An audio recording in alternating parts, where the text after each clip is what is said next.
Est-ce que je peux te demander quel est le client ou peut-être quelle est la mission en ce moment sur laquelle tu travailles qui t'anime le plus? Ben, il y a plusieurs choses. Je dirais, ce qui est intéressant avec les grandes entreprises aujourd'hui, c'est qu'il y a une autre sensibilité, parce que les attentes des clients et les attentes des employeurs ont complètement changé depuis dans les dernières années. Alors, j'accompagne plusieurs PDG dans leur, portrait exécutif, si tu veux, dans leur changement et moi, je prime beaucoup le leadership empathique et je pense que les leaders aujourd'hui qui n'ont pas cette empathie ne vont pas durer parce que justement les attentes ont changé, les réalités ont changé. Donc moi, j'adore travailler sur ce genre de mission, c'est-à-dire d'accompagner les entreprises, accompagner les dirigeants pour ce nouveau monde et puis tout ce qui est génération Z aussi. Je suis très allumée par ça parce que je trouve que c'est une génération qui sait exactement ce qu'elle veut et ce qu'elle vaut et cette génération nous force, moi je ne suis pas de la génération Z, mais elle nous force aussi à être meilleurs et je pense que ce changement social, on le voit à travers le monde, ce changement est absolument mené par cette génération. Comment tu la décrirais, cette génération? Intelligente, sensible, ouverte, des fois intransigeante, ce qui est pas nécessairement toujours bien, mais il y a une intransigeance qui nous force à être meilleurs collectivement et puis c'est pas pour diminuer les autres générations. Je pense que les autres générations, par exemple comme celle de mes parents, celles qui ont suivi, sont des générations absolument importantes qui ont placé des fondations essentielles. Mais la génération Z, plus ouverte au monde et ça, c'est extrêmement important, plus sensible et pour moi, la sensibilité, c'est une force et pendant longtemps, on voyait ça comme une faiblesse, alors que c'est une force et c'est ce que j'aime beaucoup avec la génération Z. C'est une question de mindset, la génération Z? Mindset, mais je pense aussi qu'il y a des événements qui les ont marqués. Quand on regarde aux États-Unis, il faut pas minimiser, l'effet des fusillades dans les écoles, par exemple. Alors vous imaginez, vous êtes un jeune, vous êtes à l'école et puis il y a des fusillades ou bien alors ça les rend plus sensibles. Je pense aussi cette ouverture à l'identité de genre, l'identité, fluide et cetera, ça les rend vraiment plus ouverts. Il y a pas de frontières pour cette génération-là. Ça, c'est ce que j'aime beaucoup, et on le voit dans leurs discours, et puis c'est surtout qu'ils responsabilisent les entreprises. Ils responsabilisent les générations d'avant et ça, c'est important. Sur des questions, par exemple, comme L'équité, la justice sociale, le développement l'ouverture, durable. ouais. Les changements climatiques, tout ça, c'est extrêmement important. L'urgence climatique, aujourd'hui, on la ressent pourquoi? Parce que cette génération nous force à être plus sensible à ça. Aujourd'hui, quand un membre de la génération Z choisit un employeur, ce qui est important pour lui, c'est où l'employeur se situe dans les changements climatiques, dans l'inclusion, dans l'équité, dans la parité. C'est extraordinaire. Moi, quand je suis entrée sur le marché du travail, je n'étais pas préoccupée par ces choses-là. Alors qu'aujourd'hui, c'est essentiel pour ces jeunes. Est-ce qu'un jeune au Canada a les mêmes préoccupations qu'un jeune à Haïti ou qu'un jeune au Maroc ou, à Dakar ou à Paris? Ouais, c'est intéressant parce que je crois qu'il y a plusieurs choses en commun. Je pense que si on revient sur les changements climatiques, moi je suis haïtienne d'origine. Haïti, c'est très jeune comme population. Je crois que l'âge moyen, c'est 19,3. Les changements climatiques, c'est extrêmement important parce qu'ils le vivent. Ils voient la déforestation. Aujourd'hui, il y a des inondations. Cette semaine, il y a eu des inondations graves en Haïti. Donc, ils le ressentent. Et ça, c'est vrai pour tous les jeunes. Donc je pense que cette préoccupation-là, elle est internationale pour cette génération. Je pense que la justice sociale aussi. Ça, c'est tous les jeunes de 19 ans. Si on prend quelqu'un qui a 19 ans dans le monde Mmh. aujourd'hui, c'est une préoccupation. Même ceux qui ne sont pas touchés par ça sont sensibles, s'ils voient de l'injustice sociale ailleurs. Et c'est ça qui est différent, c'est cette ouverture. C'est-à-dire qu'avant, on était beaucoup plus centré sur notre quartier, nos communautés respectives, alors que là, il y a plus ces frontières. En termes de communication, comment on peut utiliser ça pour ce genre de cause et Ouais, c'est eux qui nous d'enjeux disent. globaux? C'est eux qui nous disent. En fait, cette génération, si on prend un jeune de 19 ans, ça a toujours été le groupe d'âge qui a fait changer les choses. Dans les années 80, c'est le groupe d'âge qui a fait changer, l'apartheid en Afrique du Sud, par exemple, la guerre du Vietnam aux États-Unis dans les a fin des années 60, début des années 70. Donc ce groupe d'âge-là a toujours été très actif. La différence aujourd'hui, c'est qu'ils maîtrisent les réseaux sociaux. C'est eux qui nous montrent comment bien les utiliser et c'est pour ça qu'ils sont capables de se mobiliser différemment. Aujourd'hui, par exemple, si une entreprise, a une position qui ne plaît pas à cette génération-là, l'entreprise va le savoir rapidement. Mmh. Parce que cette génération va se mobiliser sur les réseaux sociaux, va faire des boycotts peut-être, mais surtout va mettre la lumière sur ce qui dérange. Alors les autres, nous, on fait attention, on dit: «Mais ah OK, on ne savait pas». et ils nous le montrent maintenant et c'est comme ça. Alors côté communication, c'est qu'ils sont capables de réaliser un produit eux-mêmes. Ils ont pas besoin de grand chose. Alors ça a absolument influencé comment les entreprises communiquent aujourd'hui parce qu'on comprend que leur manière de faire est efficace. Donc on s'adapte à ça, Est-ce que ça veut dire qu'il faudra embaucher plus de jeunes? toujours. Toujours, moi je pense que on parle beaucoup de diversité. La diversité, ça veut dire quoi? Ma définition, ça veut dire qu'autour de la table, on doit avoir des gens d'abord de tous les âges, absolument tous les âges. L'expérience, ça compte encore. Il faut avoir des gens plus matures. Il faut avoir une neurodiversité aussi. Pour moi, ça, c'est extrêmement important. Nous ne pensons pas tous de la même manière. Donc, par exemple, pour moi, d'avoir quelqu'un qui a un trouble, d'autisme, par exemple, si on peut avoir ce genre de neurodiversité-là, c'est important parce qu'ils réfléchissent différemment. Alors, c'est un atout. Diversité dans la classe sociale, diversité dans l'éducation, parité, pour moi, c'est non négociable. On peut pas être, les femmes 50 de la population, mondiale et ne pas se retrouver autour des tables les plus importantes, décisionnelles. Pour moi, c'est un non-sens. Et puis évidemment, la diversité, de religion et diversité de background ethnique aussi.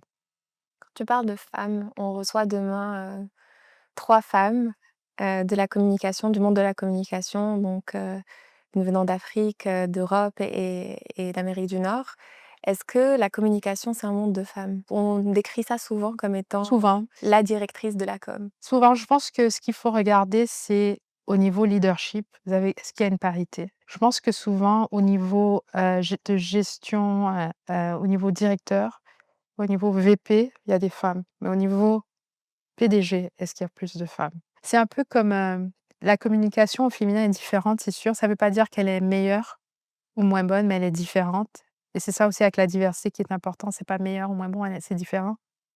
Mais regardons par exemple le monde des médias, les journalistes. Une femme qui couvre la guerre va la couvrir différemment qu'un homme qui couvre la guerre. Une femme qui couvre la guerre et on a un exemple aujourd'hui avec ce qui se passe avec l'invasion de l'Ukraine par la Russie, va peut-être raconter l'histoire des femmes et des enfants d'Ukraine différemment. Encore une fois, pas mieux, pas moins bien, mais différemment. C'est pour ça que c'est important d'avoir de la parité et une diversité. C'est la même chose dans la communication que toi et moi nous faisons. Notre approche, ce qu'on va voir, ce qu'on va capter, peut être différent de ce que nos collègues, nos homologues masculins vont voir et vont capter. Est-ce qu'il faut le qualifier? Est-ce qu'on peut parler de leadership féminin ou de communication au féminin, comme tu venais Ouais. de mentionner? Pendant longtemps, j'hésitais à utiliser le terme leadership au féminin et je vais te donner un exemple concret. Il y a une banque au Canada, une des banques les plus importantes qui avait un programme pour accompagner les, dirigeantes femmes, donc un programme de bourse et cetera. Mon directeur de banque m'a dit: «C'est pas possible». Il a appelé toutes ses clientes pour dire: «Voilà, on a un programme de bourse pour vous accompagner». 50 on dit: «Non, nous, on a travaillé toute notre vie pour être vus et considérés comme des hommes dirigeants. Aujourd'hui, on va pas prendre une bourse leadership au féminin». Ça alors une femme pour 2 ne veut pas être qualifiée de PDG femme ou leadership et ça, c'est important parce que c'est un rappel que nous ne sommes pas un groupe monolithique. 50 ont dit: «Oui, c'est super». Et il y a des entreprises qui se spécialisent dans le leadership au féminin, tant mieux. Moi, je fais partie d'un groupe qui s'appelle IWF, qui est le International Women's Forum et la majorité des femmes-là ont eu à se battre, pour arriver où elles sont. Donc est-ce que, elles veulent être nécessairement qualifier leur style de leadership au féminin? Je suis pas certaine.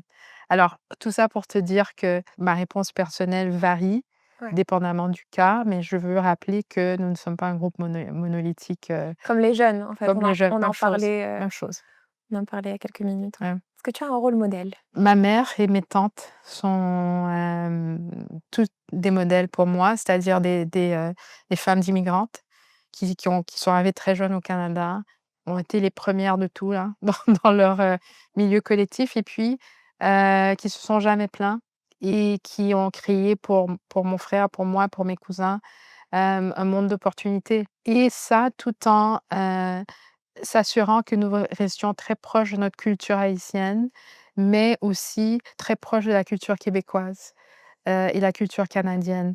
Donc Moi, j'ai grandi dans un monde, où il y avait ce mix de cultures et dans un et mes parents ont et je parle des f de ma mère et mes tantes parce que pour les femmes, c'est encore plus difficile. Ma mère, elle a accouché de moi, elle est retournée travailler 2 semaines après. Puis il y avait pas de congé de maternité à l'époque et ça, c'est vrai pour toutes les femmes, qui travaillaient dans les années 70. Ouais. Alors, c'est vraiment pour moi des modèles de rigueur, mais aussi beaucoup d'amour et d'opportunités. Donc pour moi, ce sont mes modèles. Je pourrais nommer des gens que j'ai jamais rencontrés dans ma vie, mais pour moi, de voir ces femmes évoluer dans un milieu qui était pas nécessairement propice pour les femmes, C'est des battantes. débattantes et qui se sont fait des superbes carrières, je trouve que qu'il faut le rappeler des fois. Mais en fait, c'est des femmes battantes, des femmes fortes, qui ont la niaque? Est-ce que c'est un mot qui te parle? Oui, oui, oui, absolument et puis je pense que, tu sais, quand il y a eu, ce mouvement de revendication pour la justice sociale à partir de 2020 ou c'est toujours existé, mais à partir de 2020, il y a eu ce crescendo. J'ai beaucoup pensé à la génération immigrante qui est arrivée dans les années 60 parce que j'ai dit: «Eux, ce qu'ils ont vécu, c'est des trucs terribles, mais ils avaient pas les plateformes pour revendiquer ou pour raconter leurs histoires». Alors ça veut dire qu'ils ont vécu avec des traumatismes, ils ont gardé ça. Ça peut pas être facile. Alors que nous, dès qu'on n'est pas content, on a plein d'outils pour se plaindre ou pour revendiquer ou pour et eux n'avaient pas ça et je pense souvent à ça. Est-ce Vraiment. que les outils de communication aujourd'hui ou les plateformes de communication facilitent cette compréhension ou cette réalité Oui, ou est-ce que ça ne diminue pas la non, je crois que c'est important parce qu'on entend des récits qui nous sensibilisent plus à des choses qui ne sont pas nos réalités. Et c'est ce qui s'est passé en 2020. C'est-à-dire que, surtout quand il y a des personnalités publiques qui ont dit: «Attendez, moi, je vais vous dire comment ça se passe». Je pense que pour des millions de gens, ça a été un éveil, brutal et des millions de gens ont dit: «Ah oui, on savait pas» ou «On savait pas que c'était si grave». Aujourd'hui, parce qu'on a eu 2, 3 ans de partage, de témoignages, on peut plus dire qu'on savait pas. C'est impossible parce qu'on a les images, on a les témoignages et c'est ça que la communication «moderne» entre guillemets a pu faire. C'est-à-dire de faire avancer les combats parce que maintenant on est plus au courant, on est plus sensibilisé. est-ce que c'est un combat que tu mènes pour, le récit haïtien? Toujours, mais moi j'ai toujours fait ça, parce que j'ai eu la chance de toujours aller en Haïti en vacances depuis que j'ai mon premier voyage, j'avais 3 ans et puis j'y retourne beaucoup. J'ai travaillé en Haïti, et Haïti a toujours été, mal représenté dans les médias, toujours. Encore plus depuis le tremblement de terre, donc de rectifier le tir, de raconter d'autres histoires, de permettre à d'autres de témoigner, de montrer l'autre côté de la médaille. Oui, il y a beaucoup de choses qui vont pas bien, mais regardez ce qui marche et ce qui est beau et ce qui est alors moi, j'ai toujours fait ça. Un de mes mandats préférés de toute ma carrière, ça a été pour le ministère du tourisme d'Haïti. C'est un mandat que j'ai eu après le tremblement de terre, mais ça a été un mandat qui a bien marché. On a eu de très bons partenaires, Air France, Transat, JetBlue, Marriott et puis avec une ministre aussi qui était excellente en communication, qui pouvait vendre de la glace à un esquimau, qui était vraiment très bonne. Donc on a pris des risques, on a présenté Haïti différemment, on a utilisé des outils.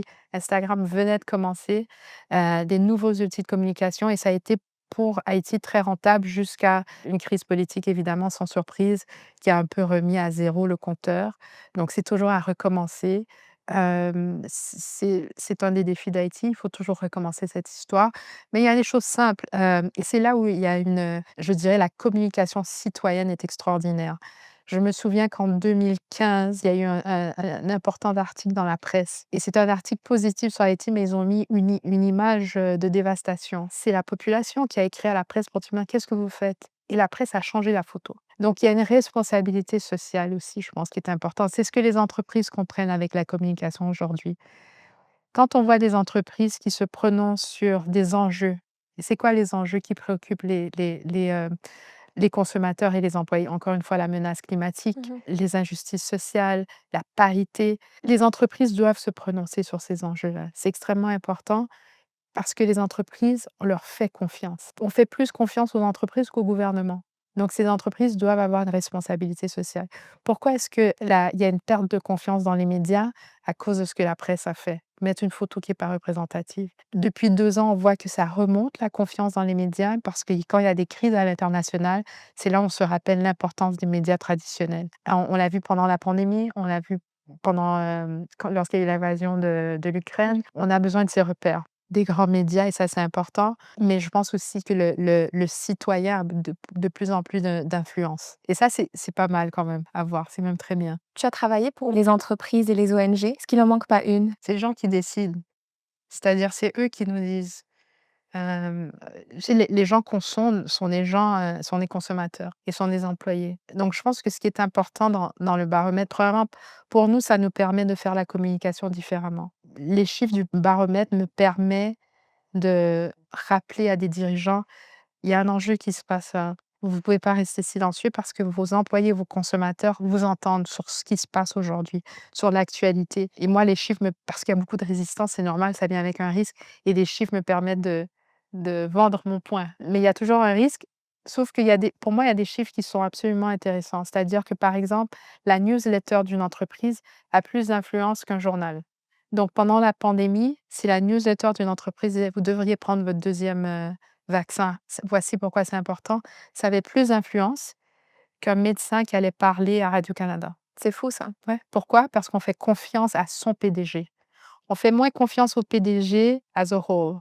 Mais son PDG ou sa PDG, on lui fait très confiance. Donc ce PDG ou cette PDG a une responsabilité. Super et aujourd'hui, on en est où justement par rapport aux médias versus le gouvernement, par exemple? À l'époque de Trump, il y a eu, un gros, chamboulement. Je veux Ouais, dire, les médias ont regagné en confiance quand ils en avaient perdu juste avant son ouais, élection et cetera.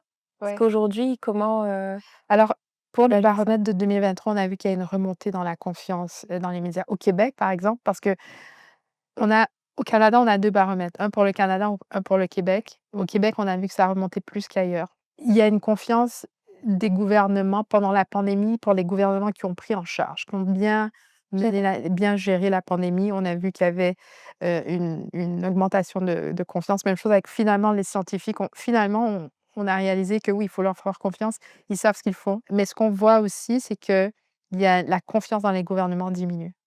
C'est ce qu'on voit en 2023.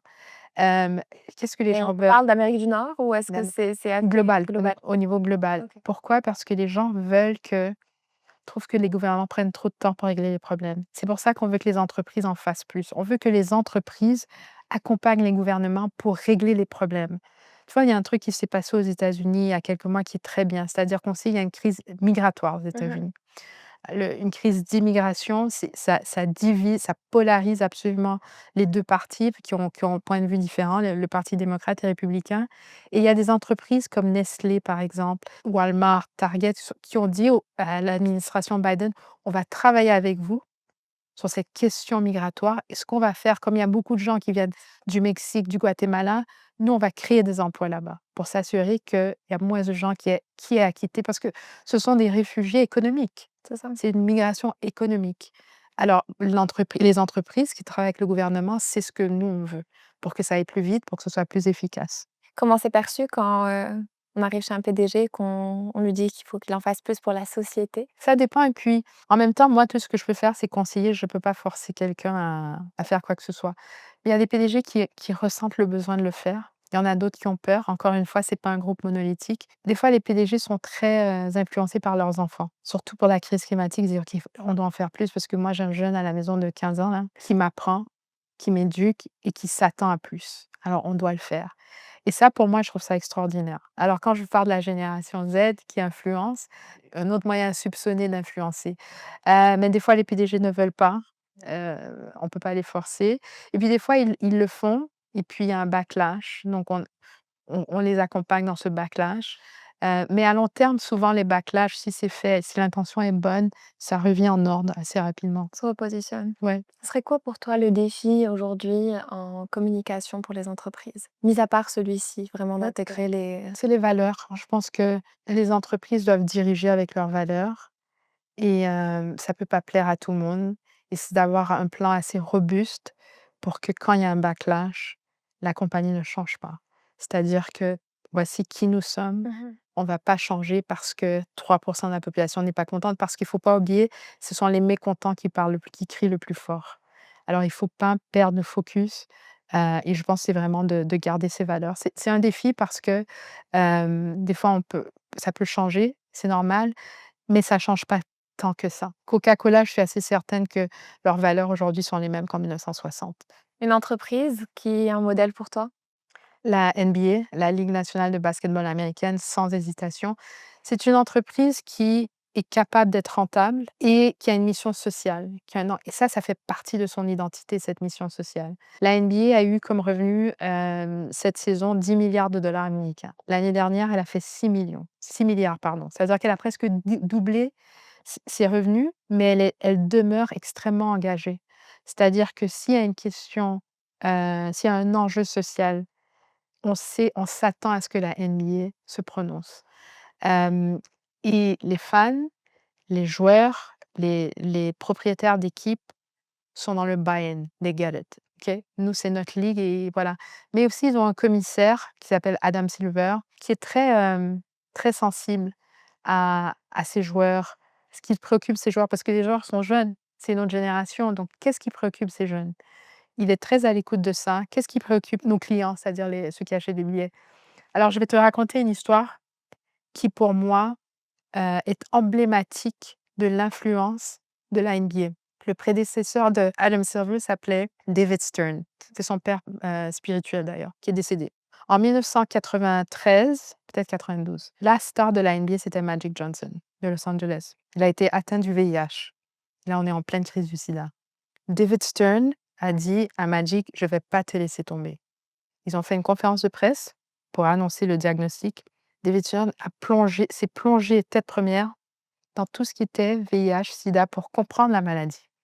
Pour accompagner Magic Johnson, il a fait des événements de levée de fonds, mais il a fait des événements de sensibilisation et il était toujours vu à côté de Magic, en train de le prendre des accolades. En faisant ça seulement, il a cassé un tas de stéréotypes et le stigma de que c'est contagieux, tout ça. Il a amené des partenaires avec lui, des corporations. À eux seuls, hein, ils ont changé l'image du VIH. Ça, c'est énorme parce que entre temps l'Afrique se mourait avec le sida, d'autres pays qui n'avaient pas des Magic Johnson aussi. Alors le fait que la NBA David Stern ait embrassé cette cause pour dire: «Il faut combattre ça», ça a pu financer des recherches. Les compagnies pharmaceutiques ont pu développer plus rapidement certains médicaments. C'est ça qui a réussi le trickle down de l'implication de la NBA a été international à cause de ça et pour moi, c'est l'exemple parfait de l'influence et de l'engagement social de la NBA. Alors une fois qu'il y a eu ça, la NBA n'a jamais reculé devant les combats sociaux, jamais. Qu'est-ce qu'on pourrait dire aujourd'hui? Ça serait quoi les combats sociaux de la NBA? La justice sociale, ils sont très impliqués lors de l'élection de 2020, donc moi et d'être ouvert à d'autres marchés et sensible aux cultures locales aussi. Sensible à ça, c'est pas mal aussi. Je trouve que c'est pour ça que cette entreprise réussit si bien. C'est ce souci du détail, de comprendre qu'ils ne savent pas tout, d'amener de nouveaux partenaires, développement de marché, extraordinaire. Tu faisais la comparaison avec la NBA Afrique. Oui. Est-ce que tu as travaillé avec la NBA Afrique Non, ou, non. me suivi un petit peu, Oui, j'ai suivi beaucoup parce que je me souviens quand Barack Obama venait de quitter la Maison Blanche, ça c'était un de ses premiers mandats, de travailler avec NBA Africa. J'ai l'impression qu'on retourne en fait sur peut-être la première chose que tu as dite au début, de la discussion sur l'empathie. Oui, Est-ce que la NBA réussit parce qu'elle est absolument. empathe? Parce que le patron, Adam Silver est un leader empathique. Il y en a d'autres, hein, regarde Tim Cook de Apple. Pour moi, c'est un PDG empathique et pour les employés, c'est extrêmement important d'avoir un dirigeant. C'est pour ça que les PDG doivent accepter ça et aussi se «conformer» entre guillemets, d'être plus sensibles. On parlait de santé mentale, c'est extrêmement important. Les PDG doivent comprendre ça, doivent comprendre l'anxiété des employés ou des consommateurs et mettre en place des plans pour les rassurer, mettre aussi des plans pour leur donner accès à l'aide, peut-être qu'ils ont besoin, à l'accompagnement. Donc pour moi, le leadership empathique, c'est notamment ça. Formidable, ben, on passe à travers un certain nombre de questions, c'est super. Peut-être une question locale? On est au Maroc. Bon, tu as pas eu le temps encore de vraiment Oui. visiter ou te balader, tu viens d'arriver, mais ton feeling par rapport à ce qu'on devrait faire en termes de communication? Déjà, ce que je dois dire et ça, c'est important, c'est que ça fait longtemps que je suis sensibilisée au Maroc parce que j'ai grandi avec notamment des amis marocains. C'est une communauté que je sais solidaire, chaleureuse et surtout généreuse. Moi, c'est l'image que j'ai du Maroc. Hem À date, ce que je dois dire, c'est que, heu, dès l'arrivée à l'aéroport, tout était clair, tout était et j'ai senti ce côté chaleureux depuis l'aéroport. Il faudra me poser la question, peut-être à la fin du voyage, mais, à date, 10 sur 10. Je vais peut-être retourner alors, Bien sûr. une petite question, peut-être encore sur la NBA et Mmh. puis, on conclurait un peu sur les combats que tu mènes toi personnellement. Mais par rapport à la NBA, il y a une communication qui a été faite, sur Netflix que je pense tout le monde a vu, de Last Oui, Dance. Est-ce que, il faut communiquer, ça passe aussi par les plateformes, en fait, de streaming bien aujourd'hui, un sûr. peu de cinéma, un peu Oui. de la com s'arrête où? Elle commence où? Parce que ce Mmh. qu'on comprend, c'est que c'est vraiment, tout un Oui, bien ouais, sûr. En fait, ce qui est bien aussi avec la NBA quand je parlais d'ouverture, aujourd'hui dans la ligue, il y a 16 joueurs actifs qui sont nés en Afrique. Il y a le patron des Raptors de Toronto est nigérien. Donc ça aurait pas été le cas il y a 15 ans. C'est-à-dire que cette ouverture sur le monde et quand il y a 16 joueurs actifs qui sont nés en Afrique, mais il y a aussi plusieurs joueurs qui sont, de l'Europe de l'Est, par exemple, ce qui était très rare avant. Donc il y a vraiment ce mix de joueurs et ça sensibilise les consommateurs aussi à les autres parties du monde, ce qui est extraordinaire. The Last Dance, pour moi, c'est comme une licorne. C'est-à-dire, c'est très rare parce que des accès, incroyables à des archives. Donc c'était de raconter l'histoire du basket avec une autre perspective et il faut pas oublier que cette série est sortie pendant la pandémie. exactement. Donc tout le monde était à la maison Pas que tout le et monde à a et regarder, mais c'est la qualité des archives et puis c'était de montrer pour moi ce que ce documentaire a montré, c'est que le sport est un microcosme de la société. C'est beaucoup plus que ce qu'on voit sur le terrain de basket et ça nous a montré ça, c'est-à-dire l'arrière-scène, l'impact social, l'impact culturel, l'impact économique quand on parle de Jordan Effect, ce que ça veut dire. Je suis sûre que si tu fais un tour dans ton bureau aujourd'hui, il y a moins une personne qui porte des Air Jordan. Et ça, c'est l'impact de la NBA et de Michael Jordan. Donc pour moi, c'était un documentaire extraordinaire parce qu'on parle de marque, on parle de l'équipementier Nike aussi. Pour moi, Nike, c'est au même niveau que la NBA côté communication. C'est-à-dire communication, efficace, une autre entreprise qui est très rentable, mais très engagée aussi. Donc c'est possible.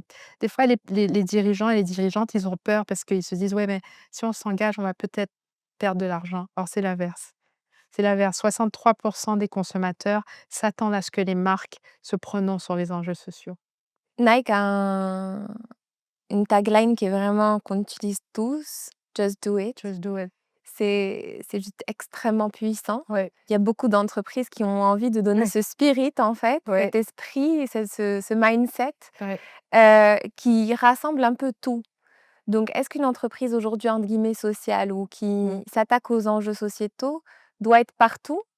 Ou elle doit C'est dur d'être parking. qu'est-ce qu'elle cible, en fait? Parce Ouais. que la NBA fait beaucoup de choses. En Mmh. Afrique, aux États-Unis, au Canada Ouais. et etc. Nike aussi.